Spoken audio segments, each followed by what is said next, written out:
The Addiction Podcast, Point of No Return.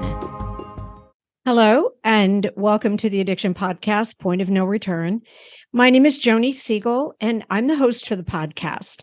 My husband, Steve Siegel, is the producer and co-founder of this podcast and its biggest promoter. Just a reminder to please subscribe to this podcast wherever you listen to podcasts. And if you give us a 5-star rating, then when people are looking for help or messages of hope, they'll find this podcast. And that's what we're all about. Please also subscribe to our YouTube channel. Give us a thumbs up on our videos. And if you ring the bell, you'll get notified whenever we put up a new video. Today, we have an interview with a gentleman that I think will be inspiring for you. We are talking today to Lance Dyer. And Lance is a former Army Ranger whose son fell victim to synthetic cannabinoids. And today, Lance leads the fight to stop its legal distribution.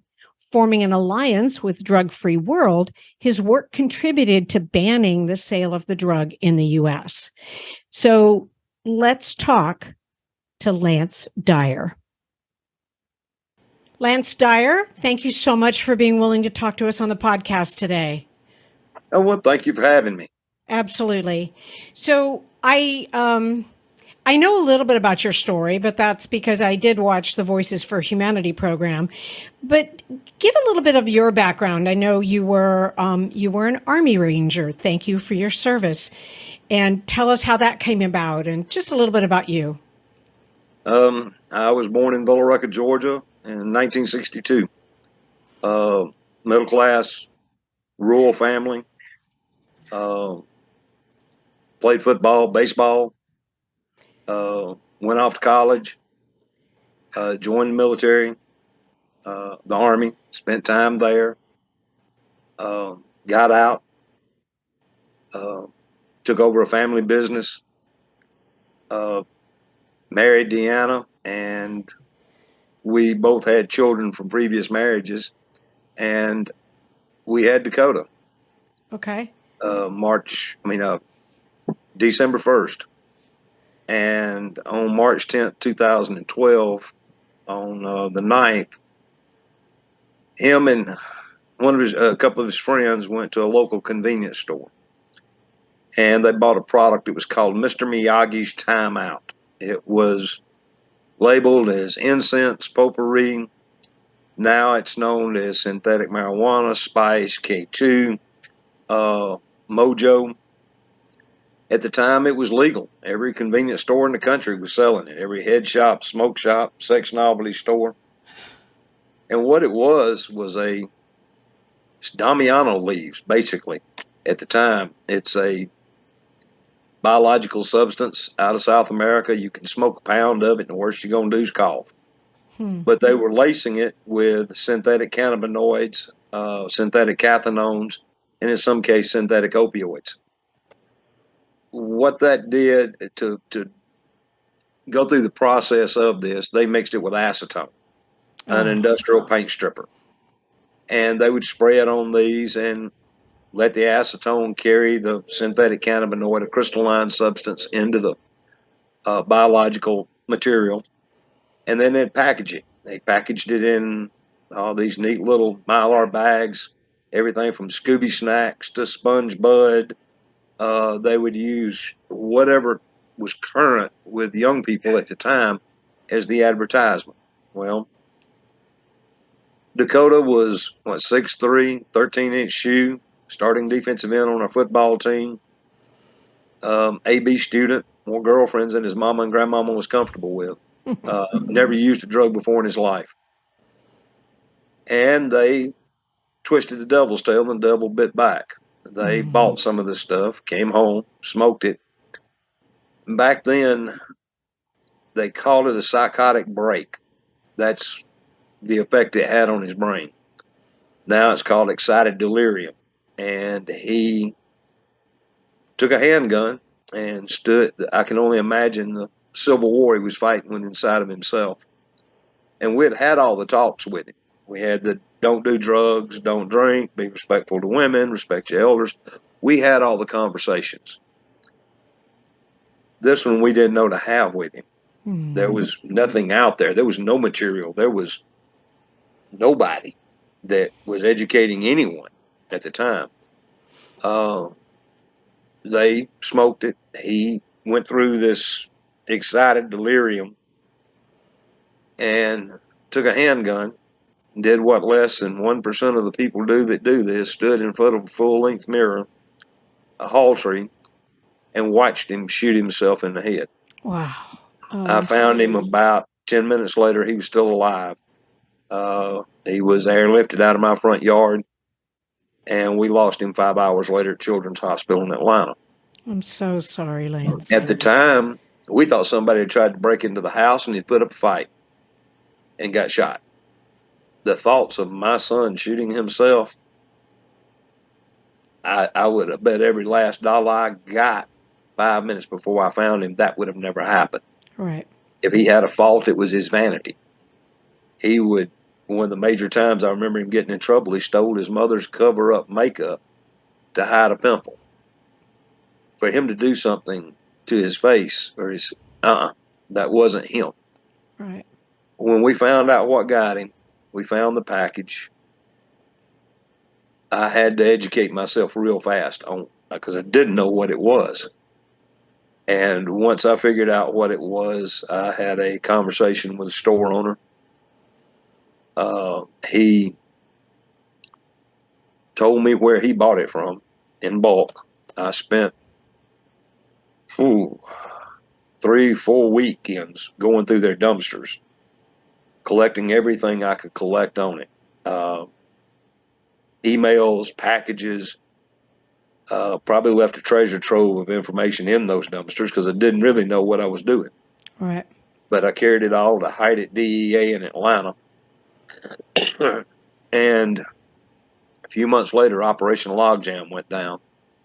140-something arrests.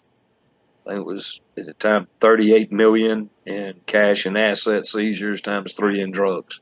Wow. So they found the distributor? Is that what happened? That we found the seller, the distributors, the manufacturers, the lawyer who was going around telling people, store owners, how to sell this and circumvent the law. Wow. We had a retail compliance association who was telling stores how great this was and how much money they would make. And all 13 of them were arrested during this. They were involved in the product Dakota had. They were arrested during Operation Logjam. One of them was an attorney. 2 of them were attorneys. One of them committed suicide the second day of his trial. The rest of them were all convicted in federal court in Lafayette, Louisiana. Judge Elizabeth Fouts was her name. They set the precedence in that case. Dakota was the first person in this country to be listed as a victim in a synthetic drug trial. Wow. And the precedence was set on how they would be sentenced. And it was 20 years, $2 million fine was the maximum they would allow. While all this was going on, I went to war with the industry. I was finding the stores that were selling it. We got local and state legislation passed, and it kind of snowballed from there. Once we got legislation passed, we could get these people arrested and busted, especially the store owners and the distributors. We saw the Federal Analog Act being used at the federal level. And explain that, the Federal Analog Federal Analog Act, in layman's terms, basically what it's saying, if it walks like a duck and quacks like a duck, we're going to call it a duck. Okay. It was set up originally for methamphetamines, crack, cocaine. The variants that you could do, it was, if you tweaked it somehow, the Federal Analog Act could kick in and say, no, you are similar enough that we're going to call you what you are. Okay. So they were able to use the Federal Analog Act, what a lot of people didn't understand about synthetics, and we're seeing it today with fentanyl. Sometimes the hardest thing about getting someone into recovery is getting them to agree to treatment. Bobby Newman, a certified drug counselor with 30 years experience and an over 85% success rate as an interventionist, has created a series of 12 videos that you can use right now to learn every step to get your loved one to agree to treatment. Call 866-989-4499 today and say the word podcast to get a 10% discount. Or go to newmaninterventions.com and type in the word podcast for a 10% discount. This service comes with a free 1-hour consultation with Bobby. What's happening with fentanyl is horrendous, but it's not new. Right. I listen to the news agencies talk about how new and upcoming, and this is not new and upcoming. There was some men a lot smarter than me predicting fentanyl being the horrible drug to come out 5 years ago. What happened with the Federal Analog Act is they were tweaking these synthetics. Mm-hmm. They were changing one molecule, and they could literally call it something different. But because the work of Dr. Greg Andrus, Dr. Jeff Moran, members of DEA Forensics, they were able to find the common core, kind of like DNA. You could see the things that remained the same. And they were able to use the Federal Analog Act on their federal rates. A lot of local jurisdictions and state jurisdictions had two types of laws. You had what we called an all-inclusive law. That was basically saying any synthetic cathinone, cannabinoid, or opiate marketed, packaged, designed to mimic, emulate, or simulate a controlled substance shall be considered Schedule I narcotic. Wow. That covered them all, past, Yeah. present, future. Yeah. And you had other states that had what we call DOT housekeeping laws. Every year, legislators have to repass their Department of Transportation laws to keep up with state highways, things such as that. They listed the individual chemical. Now, that made it a felony, but most of the governors empowered their pharmacy boards to make it a drug of concern, which gave their state agencies the right to search, seize, embargo, and destroy. They couldn't make any arrest, but we could take that off the streets.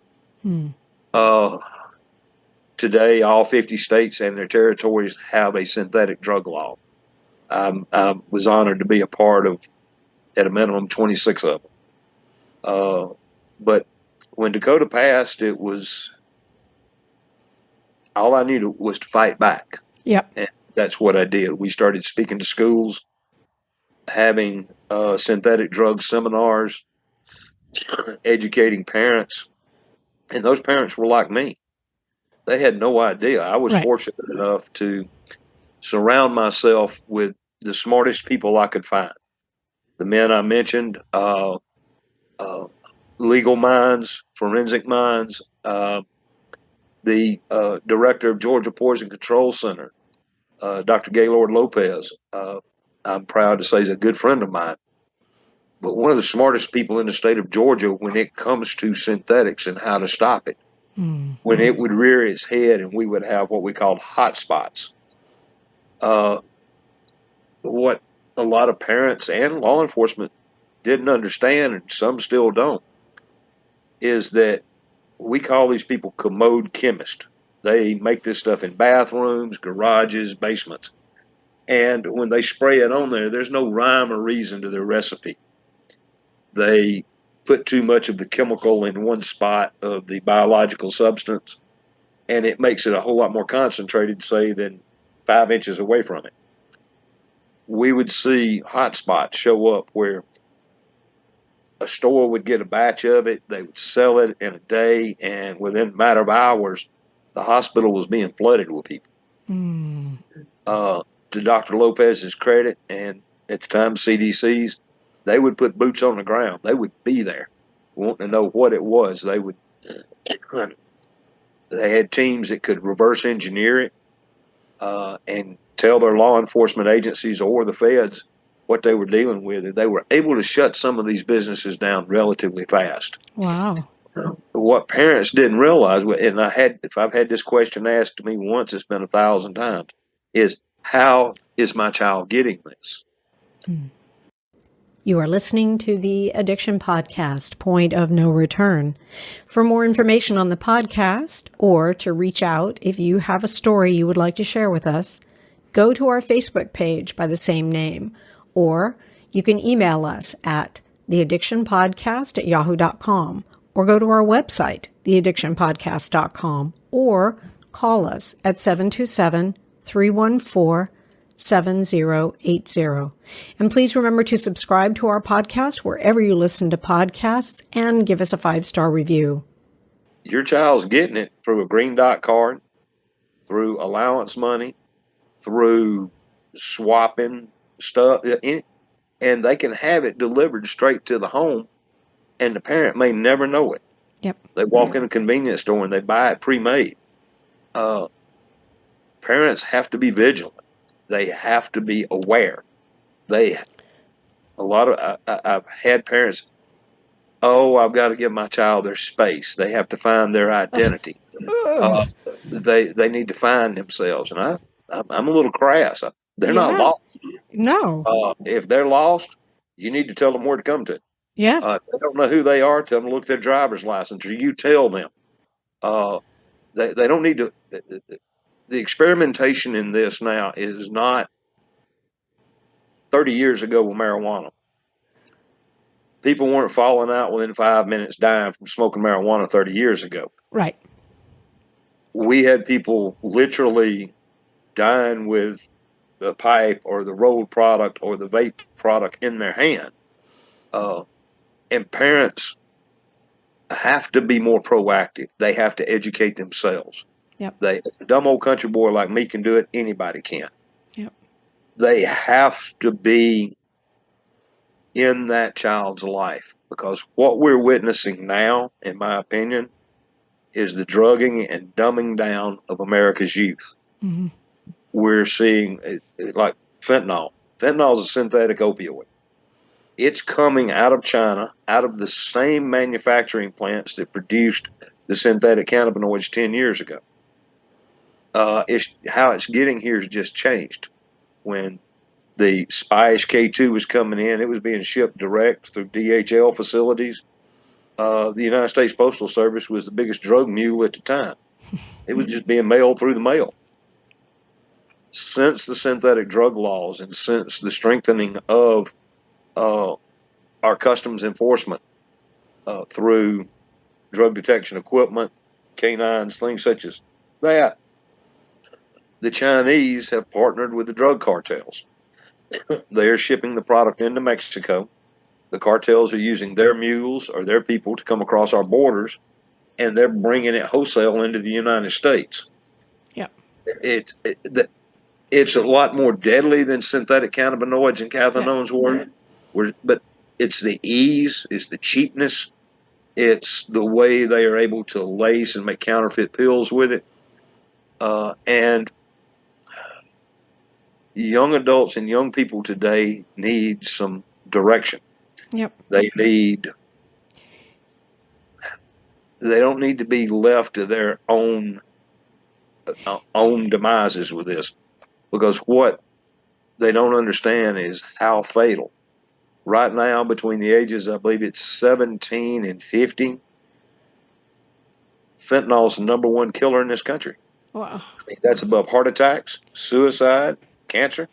It's involved in everything. Yep. Fentanyl and opioids are involved between it's 72 and I think it's 89% of all overdose deaths in this country. Wow. And of course, with fentanyl, it isn't always an overdose. Sometimes it's just straight out poisoning. Yes, ma'am. Because it's not that they take too much. They just try what they think is a Percocet or a Xanax, and there's enough fentanyl in it to kill them. I agree. And it's with heroin. Heroin addicts are the most connoisseured addicts you'll ever run into. Mm. They know exactly how much they have to take to achieve the desired effect. They know the type of heroin they're using. They are very particular about their heroin. Right. Heroin also is the hardest drug to get off of in rehab. Usually takes 4 to 5 trips. what happens is that in between these rehabs, or they change a dealer, or a dealer loses his conscience, so to say, if he ever had one, they'll buy junk heroin. They'll lace it with fentanyl. They have heroin on steroids.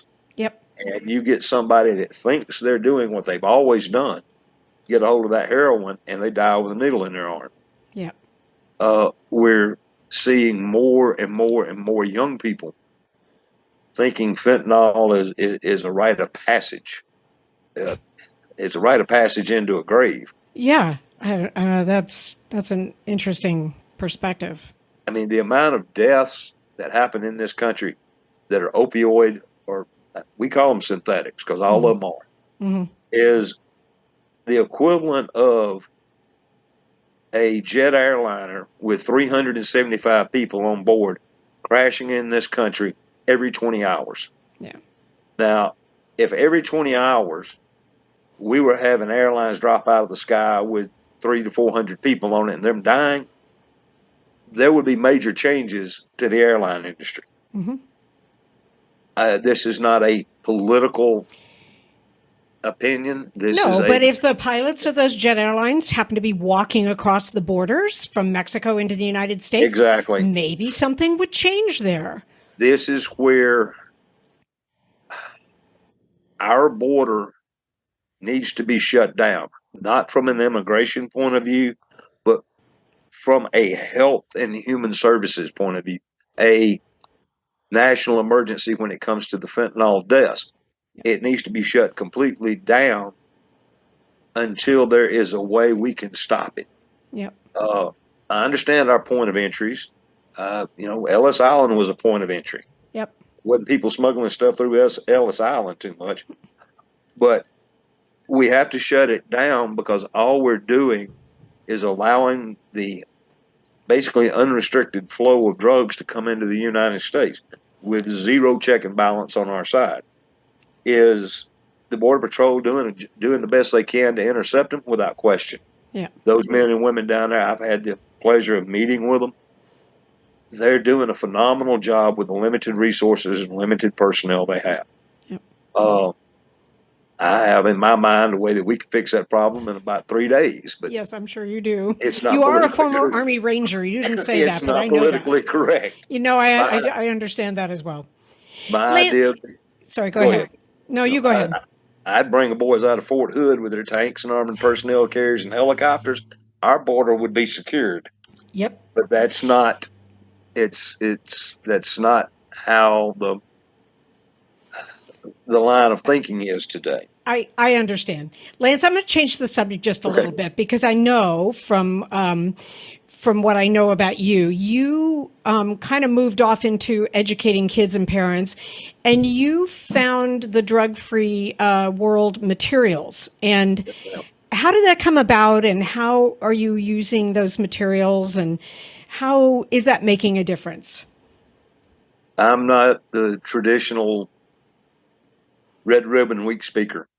Okay. I'm very much in these kids' faces. I tell them exactly what happened when my son passed. I walk them through how it affected his loved ones, how it affected us, the things I had to do those days before we buried him, from the casket to the vault to identifying him as he come back to the funeral home, seeing what an autopsy did to my boy.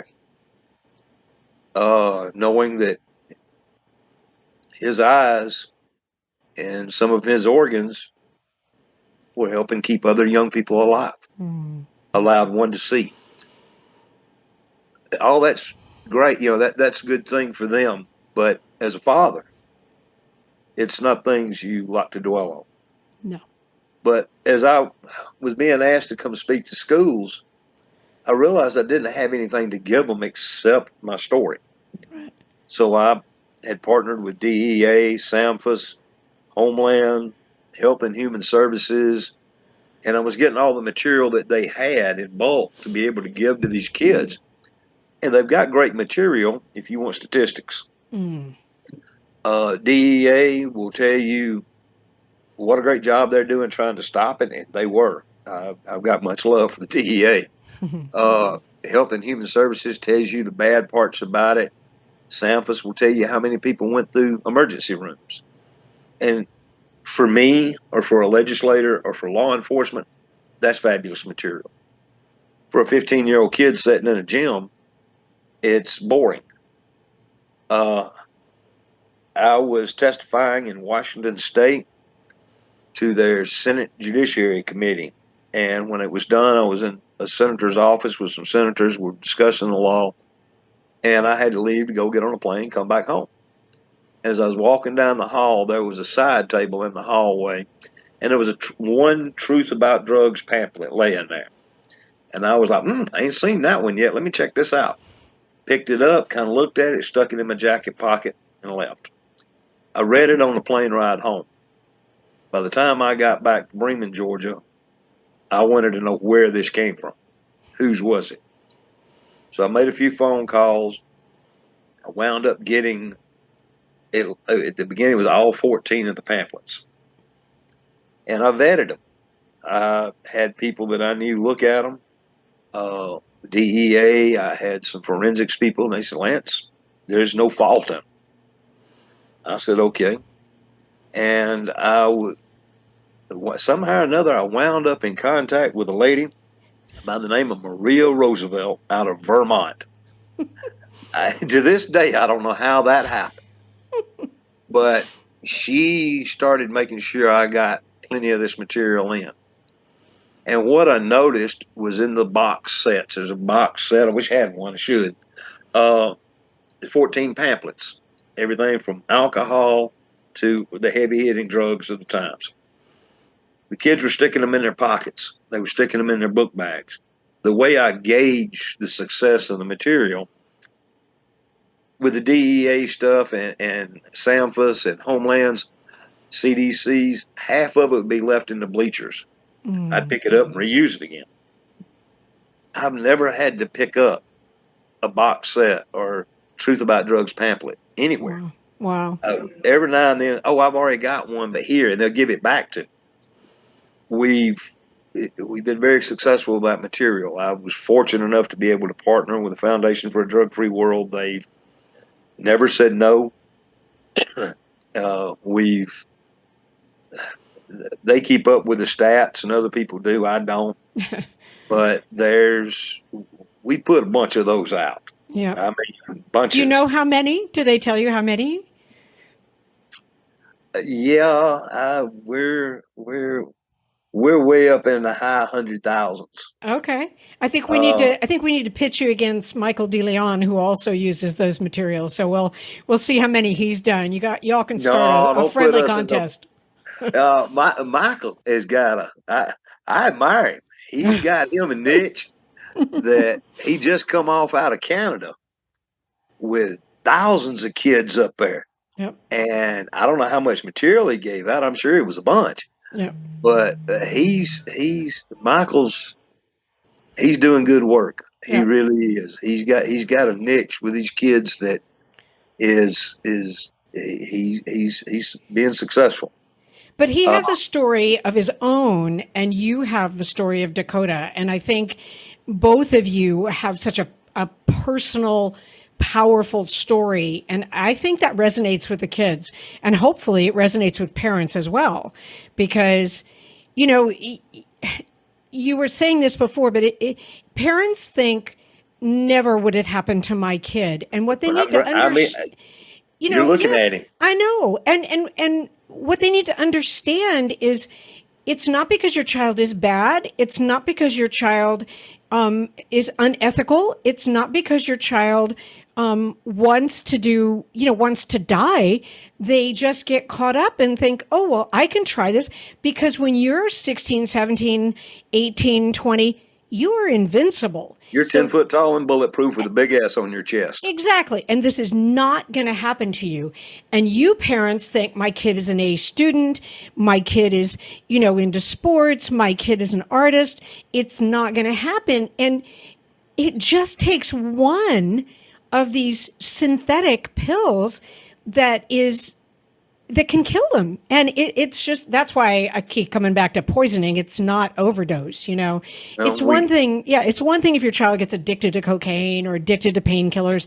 And goodness knows, since we've started this podcast, we've talked to so many people that fall into that category. But this is different. This is, this is Russian roulette. And I can't tell you how many times I've said this on the podcast, Lance, but it's Russian roulette. Are you going to take a gun? Are you going to put one bullet in there, spin it, and see if you can kill yourself? I say the same thing to the kids I speak to. It's not a question of will these drugs get you. It's a question of when. That's right. You may get away with it 1, 2, 3, 5, or 10 times, but eventually you're going to pay the piper. Yep. Whether it's your health, whether it's your mental stability, whether it is law enforcement, eventually it's going to get you. Yep. And hopefully when it does, it's not fatally. Yep. We call the people that manufacture and sell this stuff merchants of death and narco terrorists. Yep. That's what they are. Yep. We've been saying for 11 years that it's not a high. It's a poison. Like you were saying. That's right. These are poisons. They're doing what they're designed to do. I never thought in a million years drug dealers would not care about their customers. And that sounds kind of strange. No, but I get it. If you think about in the heyday of the cocaine cowboys, cocaine dealers were very particular about the cocaine they sold. They wanted the customers to come back. They wanted to have the best. They wanted to make their money. The drug dealers that we have today, they don't care about the customer base. They don't care if they live or die. They know they've got it's generational. It's coming up more and more. And these drugs, they do not know age, sex, race, religion. All they know is money. Yep. If you've got the money, they'll sell it. Yep. And they don't care what it does to them. And if you look at so many things over the past 10 years that's transpired, one of the things that sticks out with me that I've been a part of and seen is officer-related shootings. People will really hammer at some officers about, oh, you shouldn't have shot them. They didn't have a weapon, or what they don't look at is they don't wait until the forensics and the toxicology comes back. In so many of these cases, these officers were dealing with someone who was going through that excited delirium or a psychotic break, and they've used everything on their belt. They've used a tactical baton. They've used pepper spray. They've used a stun gun. And they've retreated back as far as they can go, and they have no choice except to shoot them. Right. I've seen officers tase men. There's one in particular, was in a Burger King. He was tased 16 times, and he never went down. Wow. He didn't fall down. Wow. I've seen him try to bite officers, one out of Texas, man run off a front porch, strung out on this, and snatched a poodle away from an elderly couple, walking their dog down the sidewalk, run back up on his porch, and sat there and proceeded to eat that dog alive. Yeah. We've had so many cases. Young man out of West Virginia, he's still in a permanent care facility today in a medically induced coma, because when they wake him up and they try to bring him out of it, he thinks he's on fire. What happened to him is he got a hold of some of the synthetic cannabinoids that actually was laced with ketamine, which is a horse sedative. Right. Whatever it did to that boy's brain was permanent, and it was severe. He ran out of the house, jumped in a river behind the house that had ice floating down in it, stood there. Law enforcement, rescue people get there, get out in john boats, try to get him. And he's begging them to get in the water with him because he thinks the world is on fire. They finally sedate him enough. They get him back, get him to the hospital. They have to amputate his feet, his fingers, and other unmentionables. And every time they tried to bring him out of medically induced coma, he would have a cardiac event because he thought the room and the doctors were on fire. Wow. That's what there's another girl out of Texas. I know her mother, know her. She was a senior. I don't know if she was salvatorian or valedictorian. Tried this stuff, and her mother had to teach her how to feed herself again, had to teach her how to walk again, how to teach her how to use a spoon. The effects of these drugs on people are so horrendous. And where they're coming from, those people are intent on the destruction Yep. of generations of our young people. Yep. Well, I applaud you for everything you're doing. I am sorry that it took Dakota's death to get you involved in this, but I know that you are saving lives. And hopefully with this podcast, which is one of our more hard-hitting podcasts with everything you're telling us, people will take note and parents will listen and parents will sit their children down and say, you need to learn this. And you didn't mention it, but I'm going to say it, drugfreeworld.org. All of these materials that Lance has been using, they are completely free. Free. You just need to reach out and get them and teach your children. And the other thing that I know, because I'm very familiar with these materials, is that there are very hard-hitting public service announcements and a documentary that will turn your hair white, because these are people who've lived it and done it and experienced it and sold drugs, and they don't candy coat where they're at today and what they went through. And that is something that, whether you be a parent, a school teacher, business, it doesn't matter. If you're watching this podcast, get the things you want to ask for. Yeah. Is ask for a brochure set, ask for a box set, Yep. And ask for a DVD. The person you're going to talk to, if you call or out there, is going to be Miss Olga. She'll get it to you. Yep. Sit down and read it. Have a frank and honest discussion with your children. And parents, be parents. Yep. Don't be their friend. They don't need a friend. Yep. They've got friends at school. Be the parent. Put your foot down. Yep. Don't be in this to win a popularity. I'm going to be the cool mom, or I'm going to be the cool dad. No. Because I was that parent you were talking about. Never, not my son. No way. I was that parent until it happened. Right. And I run into them to this day. I still run into parents like that. And I'll tell them, tell you something. It can happen to my boy. It can happen to anybody. And the thing about the Foundation for a Drug-Free World and the material that they have out, it's non-judgmental, it's non-governmental, it's non-religious, it's free.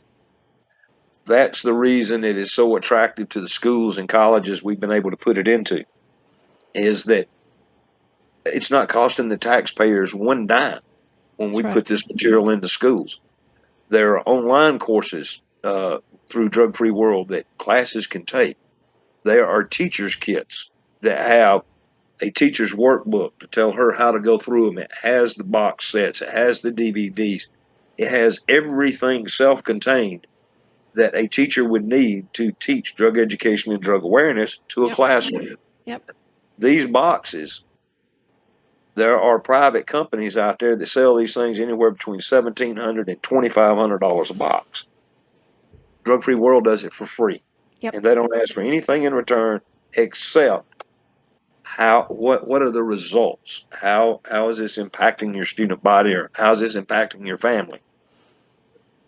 That's how I got into it. I've got lucky and found it, and have been using it ever since. I wouldn't use anything else.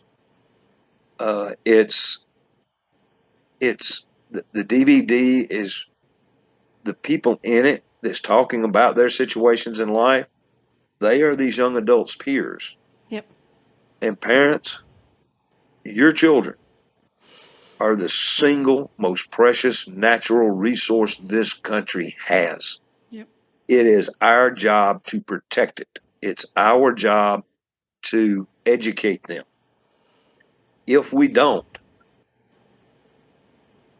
we're doomed to have history repeat itself over and over and over again.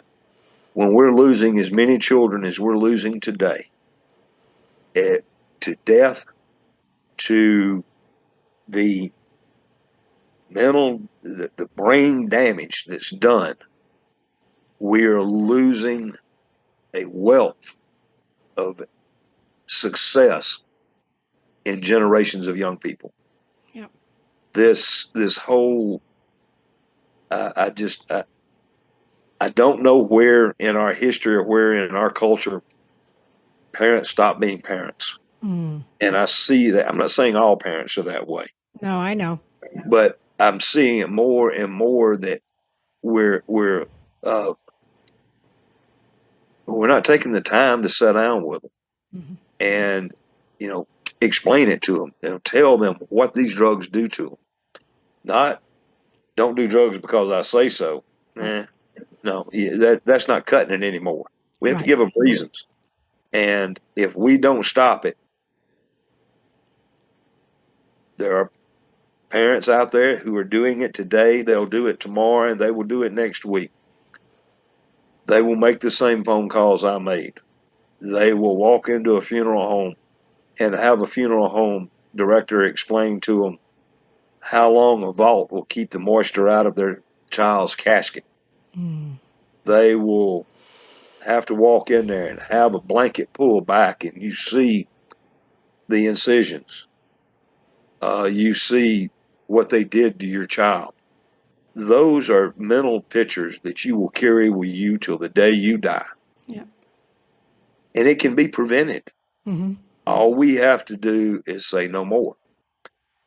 With us, I mean, we got a little crazy at times. We would go out and we'd be at 7 o'clock on a Friday morning in front of a convenience store selling it, protesting. Yep. They couldn't sell a set of eggs, much less gas. We call these people out, and it's not just synthetics. I'm really fixing to make some people upset, but kratom is out there. People say, "Oh, kratom is from the coffee family. It's a leaf on a tree." That's true.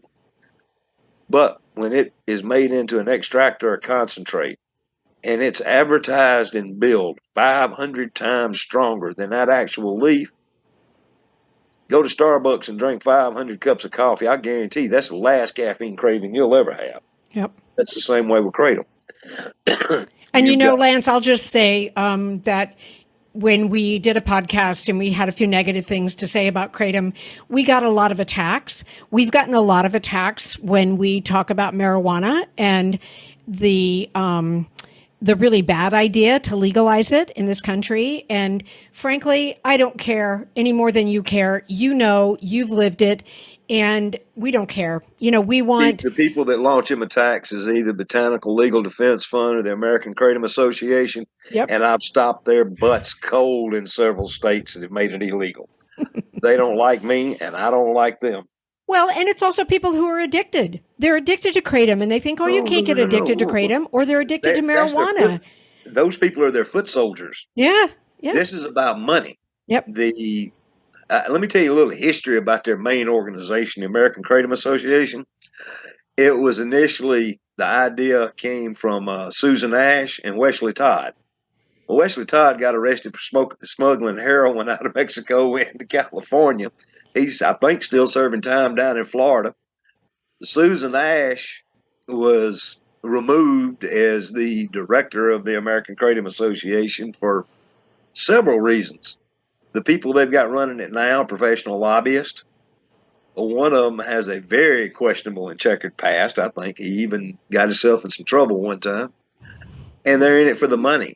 They go out to these kratom stores who are making a fortune off kratom. And, we've got a disaster coming up. They create a disaster within the kratom world, and they get people to donate them money. This is how these men survive. This is their job.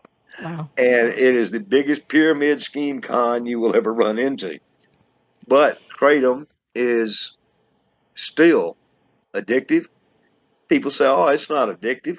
I tell you what, Google kratom addiction in whatever state you're from, or kratom rehab, and look at how many places pop up. The rehab business would not be interested in kratom if it was not creating addicts.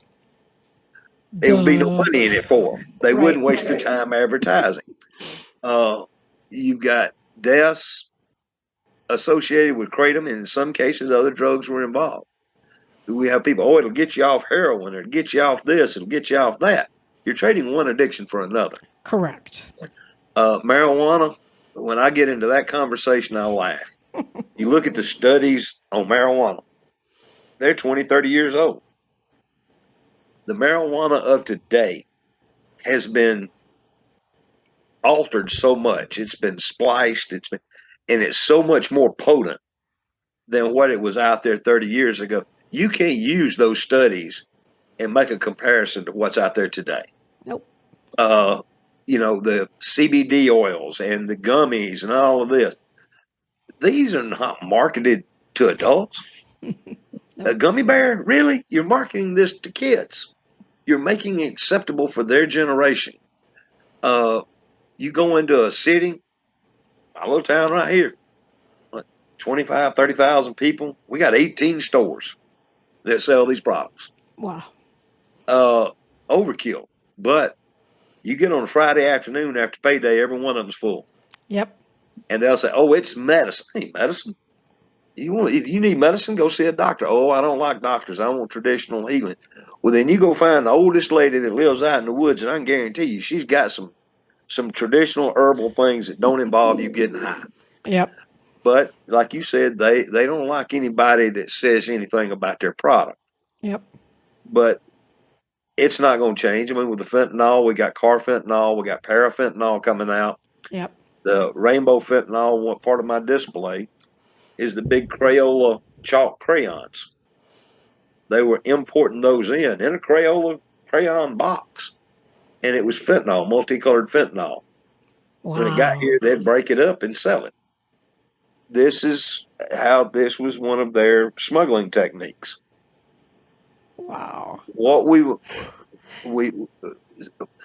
got to turn around and fight. I mean, yep. I say that. I hate to be confrontational about it, but we have to go after these people that are manufacturing, selling, and distributing this, and we have to fight them, and we have to, make the cost of doing business so high that they wouldn't think about poisoning our children again. Yep. And until that's done, unfortunately, people like me, Michael, David, folks around, there's countless people I can think of across the country. We're going to keep doing what we're doing. I just cannot look myself in the mirror knowing that another parent has to go through what me and my wife went through when I might have been able to prevent it. Yep. Well, we appreciate you. That's why we do this. We don't want another parent to go through what you went through. And I would say to parents, if you're not quite brave enough to go down to the convenience stores and check out their shelves and give them a hard time, at least check out drugfreeworld.org, get the materials.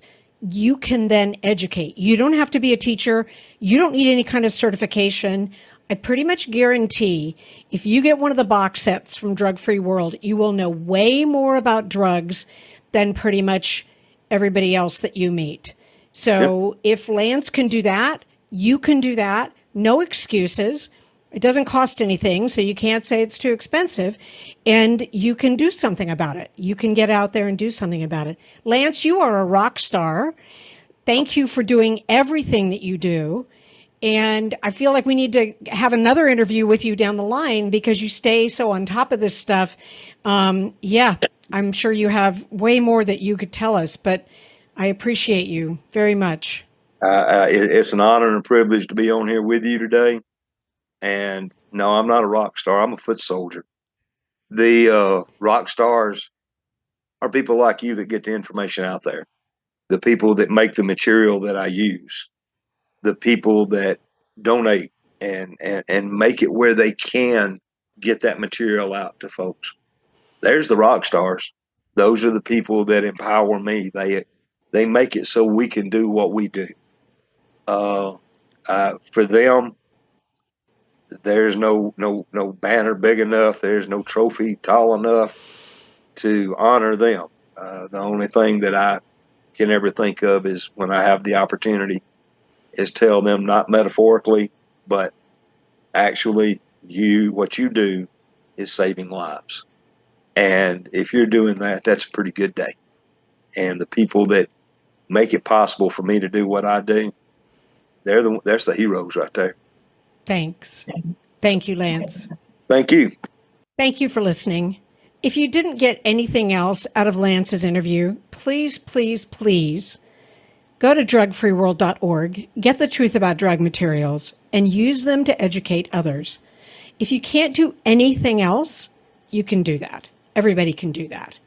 Have a great day. Have a great week. We'll be back again with another interview. You have been listening to the Addiction Podcast, Point of No Return. For more information, reach out to us on Facebook or go to www.theaddictionpodcast.com. Our email is theaddictionpodcast@yahoo.com.